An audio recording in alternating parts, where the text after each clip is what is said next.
Good morning, guys. Welcome to Wednesday. Nice to see you.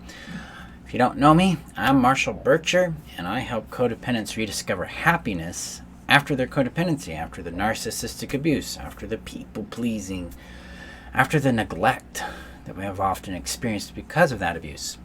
Now, before we get started here, I need to share this out to the community. The community is my group on Facebook where you can find emotional shelter, support, guidance, and insight into your own codependency and what to do beyond that. It's called Thriving Beyond Codependency. The link is above on Facebook, below on YouTube. Hit that subscribe button and bell if you are on YouTube. And let me get that shared out here. Okay, so boom, now it's shared. Bingo. So good morning. Nice to see you guys. Nice to be here with you and to support you in your journey back to your happiness. So, and I use that word a lot. So is the word. Today, I was thinking about the two judgments you use to give yourself permission to be who you are and what to do about them. Because I was wrestling with these two things throughout the week. And there's something that I think we'll always really kind of wrestle with. I think that there's a fantasy out there in the self-help recovery world that says we'll be one day impermanent to the expectations, judgments, and approvals of others. And I don't think that's true. We're in an interconnected species. We're a social species. And so approval and rejection have an enormous influence on us. And as you can probably guess, those are the two judgments that we're dealing with today. So in codependency specifically, we have this habit that I call external orientation. And what this means is I use other people's points of view, their feelings, their desires, their actions as a reference point to myself. And I use them to help me understand who I should be, what I should feel, what I should want, what I should do. And I do that, or codependency does that, in order to mimic the person and become more desirable to them. So it's part of the brilliance our brains created in trying to survive the threat of being abandoned and unwanted and discarded and ultimately harmed and abused in some way. I call that the discard trauma cycle, which is a cycle of being seduced, abused, and discarded. So you could also call it the sad cycle there. So yes, that's what external orientation comes from, is from that cycle. And the brain did that in order, again, to survive. And the survival mechanism it chose is this brain state called fawning. And fawning means I'm going to become appealing to you. This is why judgment and approval have so much power over us. This is why it motivates us and it terrifies us.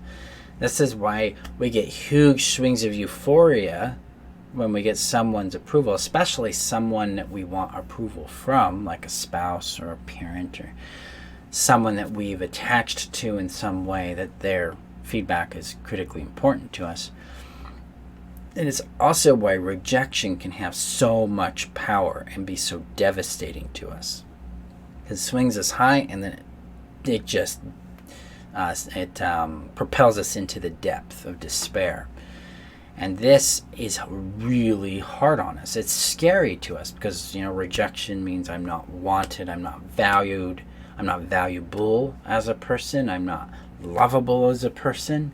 Who I am isn't worthy or worth knowing, loving, or keeping. It's a big deal. In the codependent realm, approval is the permission to be who we are, and rejection is the condemnation of who we are. And so we're constantly being swung up and down, yanked in and out, and this is a very controlling experience, a very paralyzing experience, and exhausting because the world feels unstable and chaotic because one day mom really likes me and next day she doesn't, and wow, this is scary. And I want to point something out here that isn't often referenced, at least in my study and experience in my recovery from codependency, is what's going on with this approval and rejection from the other person. So in narcissistic dynamics, and typically any abusive dynamic, there is a black and white polarization going on. So it's all or nothing, black and white kind of thinking, bad or good, worthy or unworthy. In my case, utterly good and pure, or harmful and evil. Those were the kind of polarities that I was stuck in and that I was treated with. And so the reactions my parents had to things I did, whether or not those were positive or negative things, healthy or unhealthy things, was either very grandiose, positive grandiosity, or very negative grandiosity. You're the best child in the world, you're the worst thing ever. And put it in their terms, you're a gift from God, and Satan is possessed your soul, and we need to get it out of you, kind of. That's what they would say. So I was either harmful or some magnificent miracle to them. And this kind of polarization creates this huge deficit in us, because we then internalize that as I am really good or really bad, and I don't know what is true anymore because they keep switching it on me. There's no dimension or insight into the behavior or to the context of why we did anything. There's no willingness to understand who we are in that and what we needed.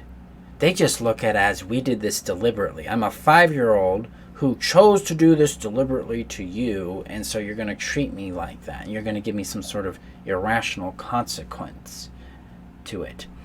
And this is what creates the power behind approval and rejection in these two judgments. It's also fundamentally what shapes our sense of self. The 3 V's, the value, voice, and vision that we be, is shaped by this experience. And it really, fundamentally, I used to think I was a harmful person. I was intrinsically harmful, and I had to protect myself. I had to protect others by limiting who I was around people because of this cycle. And coming back to myself was a journey into discovering that I wasn't a harmful person. I was actually a person that was really caring and loving, and still am, but really caring and loving in that I started to limit my interaction with people so I wouldn't harm them because I thought I was. An empathetic person is going to do that.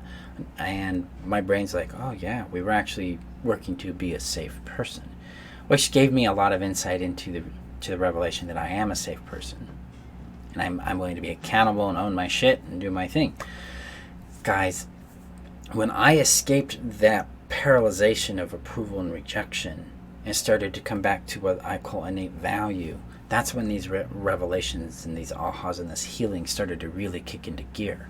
Because when I started to see that I had innate value because I existed and I felt it, this is the key.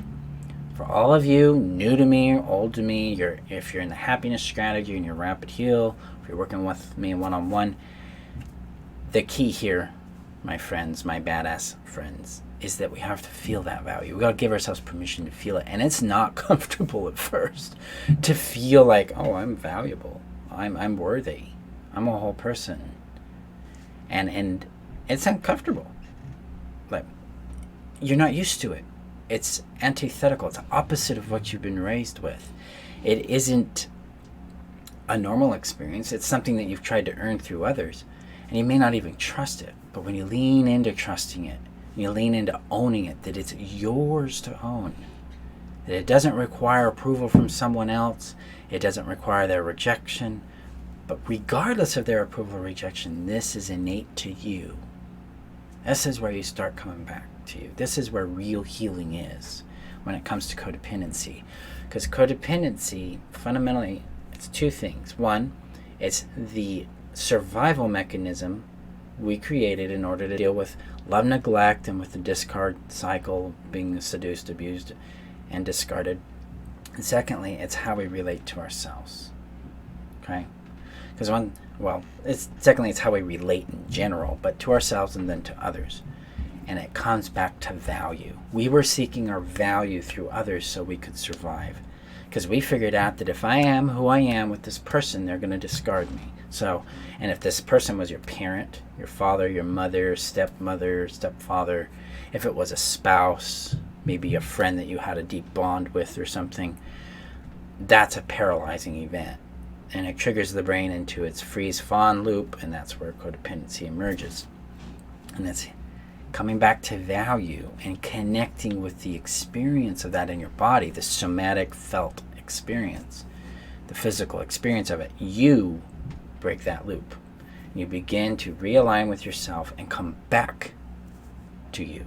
And that ignites your genuine voice and vision, which connects you back to who you are, which then leads to more happiness long term. That's how we get out of it. That's the big what to do about them, is to retrieve your value from approval and from rejection. Is to look at approval and rejection through the eyes of a filter rather than a judgment.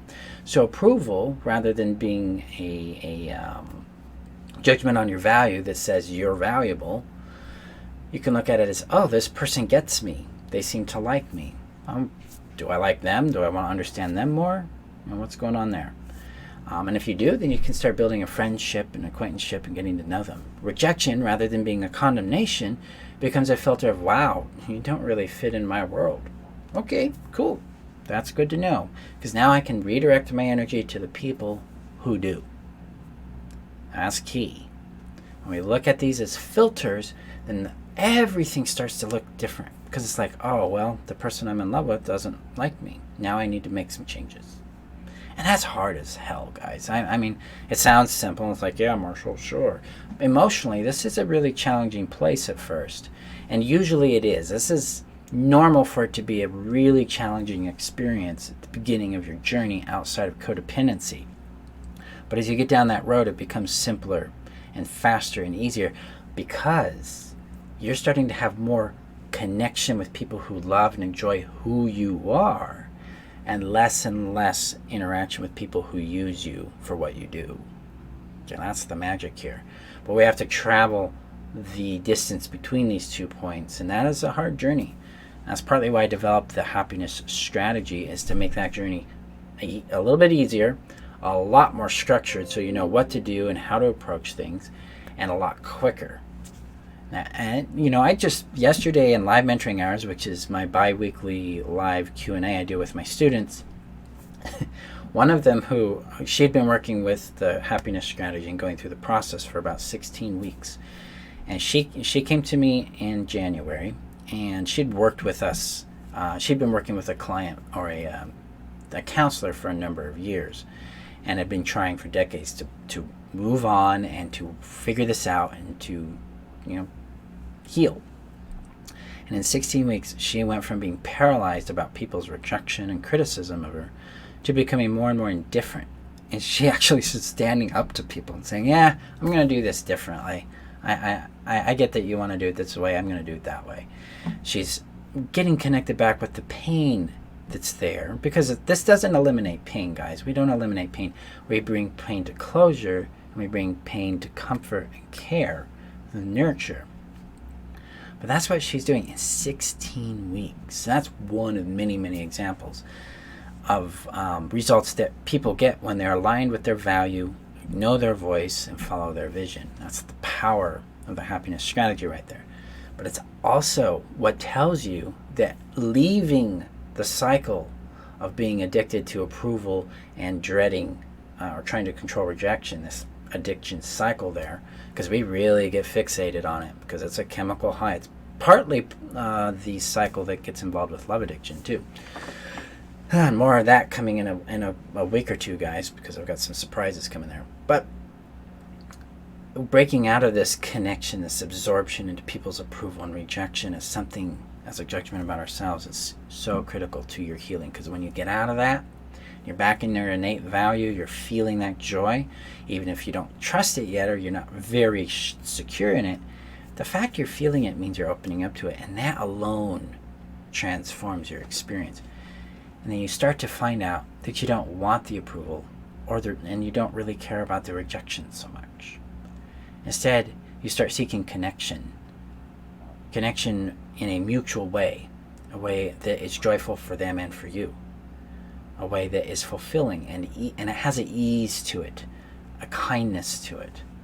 There's a real beauty that starts to enter your life because you don't have to chase it anymore. You don't have to chase people you like. You don't have to chase people you love. They're already there, and they want to connect with you too. They want to enjoy your presence, and you want to enjoy theirs. And it becomes safer and safer to be who you are. Because who you are, and you experience, and you come to know this as you connect with your innate value, voice, and vision, that who you are really is worth knowing, loving, and keeping. You want to know yourself. You want to love yourself. And then ultimately you want to keep yourself, which leads to relationships and friendships and connections with people who also want to know, love, and keep you just as you are. They don't want to possess you. They don't want to control you. They just want to have connection with you. And that is what I hope you can discover for yourself. And I know you will as you get in contact with your innate value post-codependency. That's why I am a big proponent of living beyond it. Happiness after codependency. Because you're not stuck here. This isn't something that's a disease or an identity or some sort of thing you have to cope with. Because I was told that by counselors, I was told that by Al-Anon, I was told that by Codependency Anonymous, numerous books I read, that I'd have to cope. And I don't cope with my codependency anymore. My codependency, if I have a codependent impulse that shows up, all it's telling me is that I have a need that needs to be met, and that's usually I need to bring some love back to myself and then reach towards connection. That's it. Boom. So, guys, break free today start to break free from that judgment of approval, the judgment of rejection by 1, seeing them as filters, by 2, retrieving your value from that, and 3, giving yourself permission to be who you are and connect with those who enjoy who you show up as. So that is today's training for you guys. I appreciate you. Remember that you're worth knowing, loving, and keeping. I have opened the doors for the happiness strategy, the automated version. You can jump in today and start this journey for yourself and return back to that happiness very, very quickly. All you got to do is click the link above for the master class. Go through the master class. It'll tell you what's going on. It'll reveal to you the invisible cycle behind this whole thing, and then it will give you an opportunity to apply to the happiness strategy. So I appreciate you. Remember, again, guys, that you're worth knowing, loving, and keeping. Be safe, and I will see you in tomorrow's training. Bye-bye.